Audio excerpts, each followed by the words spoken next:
we've talked about positions, right? And schools that are seeing maybe a little bit more of an exodus than others for a variety of issues.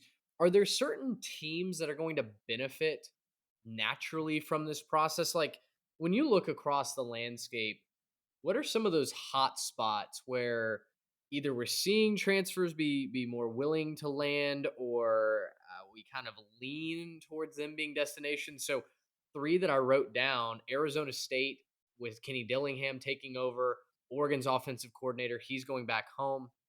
Colorado, obviously, uh, whether you think they're going to actually win or not, with Dion going to Boulder, and then even Group of Five schools like SMU, like Tulane, that have a lot of smoke. SMU's already got Charles Woods, who is a former four-star cornerback at West Virginia. He's from the Dallas area.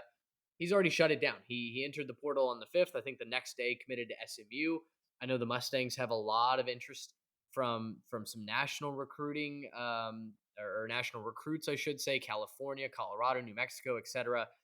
What are some schools that you guys kind of anticipate being maybe at the top of the list for transfers looking for a new home?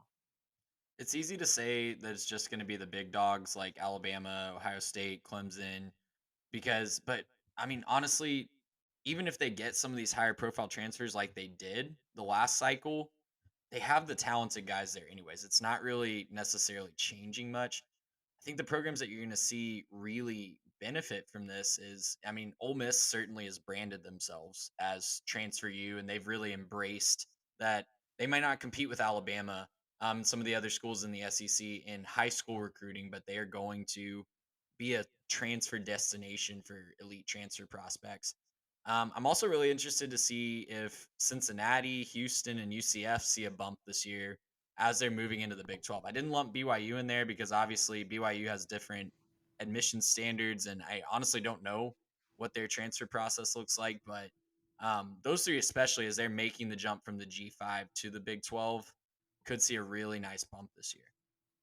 Yeah, I think you're going to get two types of teams that really benefit from this. And there's probably a decent sized group of these teams, but I just kind of added a couple of them. So the first team I think that benefits the most from this is going to be the teams that had immediate success this year that surprised people, right? Big risers, maybe jumped out, shouldn't have done what they did. Teams like TCU, right? Can TCU add some playmakers after just proving, hey, Sonny Dykes has something going on in Fort Worth, right?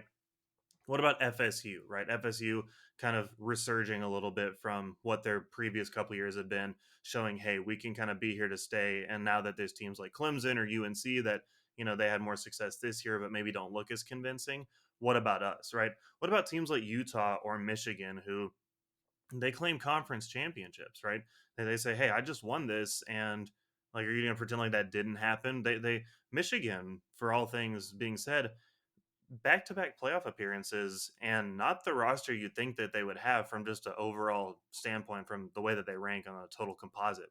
So that's kind of the first team I think that benefits. The second team I think that benefits is any team that has sort of a flashy younger quarterback who these players think they can be the guy to come in and take that team to kind of the next level, right? So I'm thinking teams like maybe A&M, Clemson, K-State, who have all had quarterbacks who have shown some flashes now with guys like Wigman and obviously Will Howard at K State.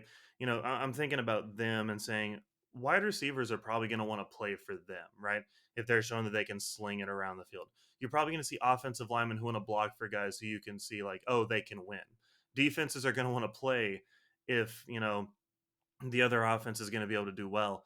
They want to be able to play on the other side of the ball and say, yeah, like we're going to be able to succeed because they're going to give us some cushion. So I think those are kind of the two teams that you're going to see, or the two types of teams rather. I think you're going to see kind of succeed. So I'm really keying in. I think especially out of that group, teams like Michigan, Utah, and then teams like A&M and Kansas State to be able to capitalize on their opportunities given the kinds of scenarios that they have. I'm so literally as we're talking, Arizona State has just landed a couple of transfers from Cal, so I feel pretty vindicated in that. I'm really curious to see if there are schools that kind of like Ole Miss that try and brand themselves as transfer destinations. Ole Miss also ironically has one of the highest numbers of transfers out from the SIP, so evidently that's a little bit of a revolving door.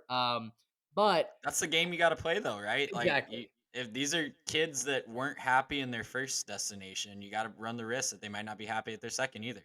Yeah, and that's exactly what I was thinking about earlier today. Actually, as I was doing some grocery shopping, I was like, you know what?